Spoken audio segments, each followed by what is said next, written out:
जय माता दी भक्तों।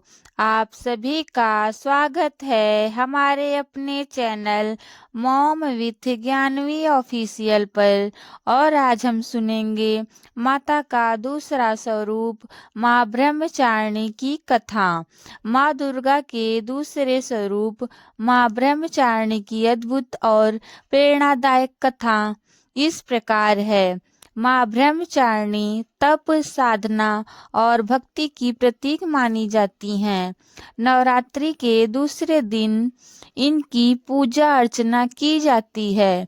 इनकी आराधना से साधक को अपार शक्ति, दृढ़ संकल्प और आत्मबल प्राप्त होता है।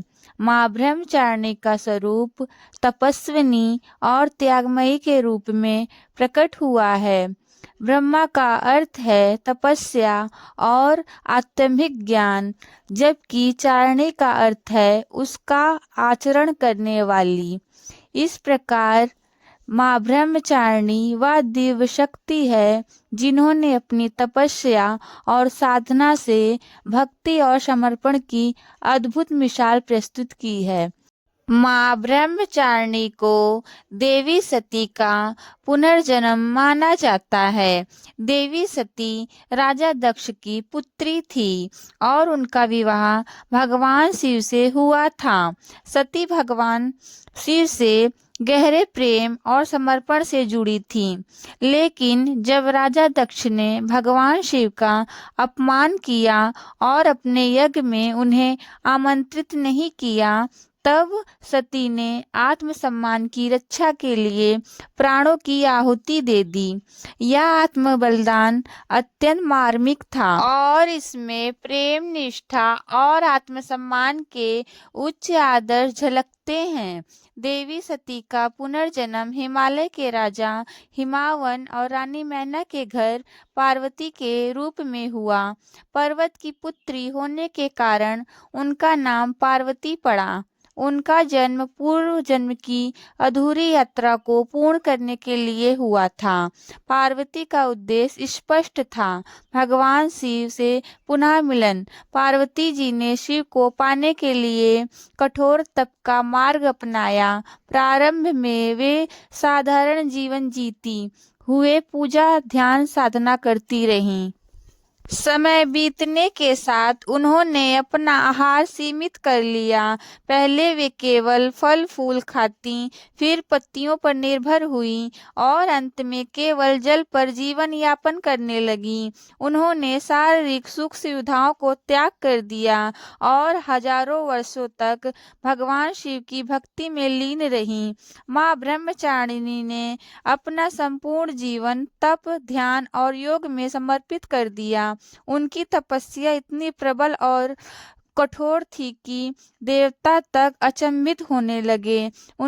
उन्होंने न केवल अपने शारीरिक कष्टों को सहा, बल्कि अपनी मानसिक और भावनात्मक दृढ़ता से यह सिद्ध कर दिया कि सच्ची भक्ति और निष्ठा से कोई भी कार्य असंभव नहीं है।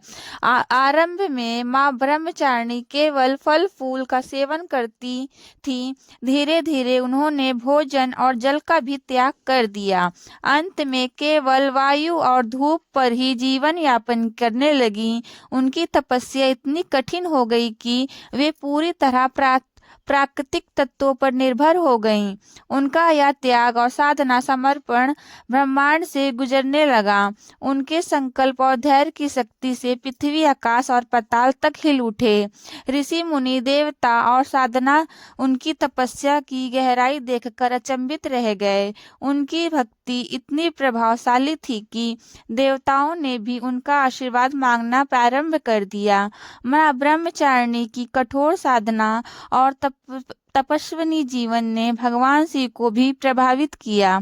माँ ब्रह्मचारिणी ने अपने जीवन में यह सिद्ध कर दिया कि चाहे मार्ग कितना भी कठिन क्यों ना हो, यदि मन में सच्ची भक्ति और निष्ठा हो तो सफलता अवश्य प्राप्त होती है। उनकी तपस्या ने यह प्रमाणित किया कि कोई भी असंभव कार्य तप और धैर्य से संभव हो सकता है। उनकी साधना केवल भगवान शिव को पाने के लिए नहीं थी, बल्कि यह संपूर्ण सृष्टि के लिए एक महान संदेश थी कि माँ धैर्य और त्याग का महत्व असीम और सच्ची भक्ति कभी व्यर्थ नहीं होती। माँ ब्रह्मचारिणी का स्वरूप अत्यंत शांत, सौम्य और दिव्य है। उनके एक हाथ में छप माला है जो तप और साधना का प्रतीक है, वहीं दूसरी हाथ में कमंडल है जो जल और शुद्धता का प्रतीक है। उनके साधारण और सफेद वस्त्र पवित्रता और त्याग का स्रोत हैं। उनका स्वरूप हमें संयम, त्याग और साधना का संदेश देता है। माँ ब्रह्मचारिणी की यह कथा केवल भगवान शिव और उनके मिलन की नहीं है, बल्कि यह कथा त्याग और साधना की वह अद्भुत गाथा है जिसमें संपूर्ण सृष्टि को हिला दिया। उनकी कथा हमें यह सिखाती है कि सच्चे मन से किया गया परिश्रम और भक्ति कभी व्यर्थ नहीं जाती। माँ ब्रह्मचारिणी की महिमा अपरंपार है। उनकी आराधना करने से भक्तों को धैर्य, साहस और संयम की प्राप्ति होती है। वे साधकों को जीवन की कठिनाइयों को सहने की शक्ति प्रदान करती हैं और उन्हें सदैव सही मार्ग पर चलने के लिए प्रेरित करती हैं। नवरात्र का दूसरा दिन माँ ब्रह्मचारिणी को समर्पित होता है। इस दिन साधक उनका ध्यान करके अपने जीवन में तप, साधना और आत्म अनुशासन का पालन करने का संकल्प लेते हैं। माँ ब्रह्मचारिणी की पूजा विधि अत्यंत सरल और शुद्ध है। पूजा से पहले साधक को अपने मन और शरीर को शुद्ध करना चाहिए। इसके बाद स्वच्छ स्थान पर माँ ब्रह्मचारिणी की प्रतिमा या चित्र स्थापित करें। उनके पूजा में सफेद फूल, अक्षत, धूप, दीप और नैवेद्य अर्पित किए जाते हैं। सफेद रंग माँ ब्रह्मचारिणी का प्रिय रंग है, जो पवित्रता और साधना का प्रतीक है। उनकी पूजा और ध्यान से साधक को मानसिक शांति, आत्म संयम और जीवन में सफलता प्राप्त करने के लिए आवश्यक धैर्य और साहस मिलता है। माँ ब्रह्मचारिणी के प्रमुख मंत्र का जाप साधकों को विशेष फल देता है। पूजा के अंत में भक्त माँ ब्रह्मचारिणी से अपने जीवन में शांति, संयम और धैर्य की प्रार्थना करते हैं। उनकी कथा से हमें यह संदेश मिलता है कि जीवन में कोई भी लक्ष्य तब तक पूर्ण नहीं हो सकता जब तक उसमें तप, अनुशासन और समर्पण ना हो। माँ ब्रह्मचारिणी हमें यह सिखाती हैं कि कठिन परिस्थितियों में भी हमें अपने आत्मविश्वास को बनाए रखना चाहिए और निरंतर अपने लक्ष्य की ओर अग्रसर रहना चाहिए। माँ ब्रह्मचारिणी की आराधना से हमें जीवन में समर्पण, अनुशासन और आत्मबल की प्राप्ति होती है, जो हर कठिनाई से पार पाने में सहायक बनती है। उनकी पूजा और ध्यान से भक्त को मानसिक शांति, आत्मबल और चुनौतियों का सामना करने की शक्ति प्राप्त होती है। प्रिय भक्तों, माँ ब्रह्मचारिणी की इस कथा से हमें जीवन के अमूल्य सिद्धांत मिलते हैं। यदि हम उनके बताए मार्ग पर चलें और श्रद्धा से उनकी आराधना करें तो जीवन की हर कठिनाई पर विजय पाना संभव हो जाएगा।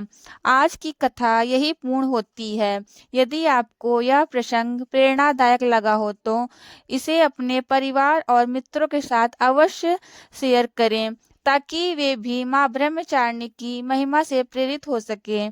यदि इस कथा के वर्णन में कोई त्रुटि हुई हो तो माँ भगवती से हमारी भूल को क्षमा करें और फिर मिलते हैं ऐसी एक और वीडियो के साथ। तब तक के लिए आप सबका बहुत बहुत धन्यवाद। माँ ब्रह्मचारिणी आप सब पर अपनी कृपा बनाए रखें। तब तक के लिए आप हमारे channel mom with Gyanvi official को सब्सक्राइब कर लीजिए और पास वाले बेल आइकन को प्रेस कर दीजिए, क्योंकि आने वाली वीडियो आप तक जल्दी से जल्दी पहुंच सके और आप मेरी नवरात्र की हर एक कथा को सुन सकें। फिर मिलते हैं ऐसी एक और वीडियो के साथ। तब तक के लिए आप सबका बहुत बहुत धन्यवाद। आपका दिन मंगलमय हो।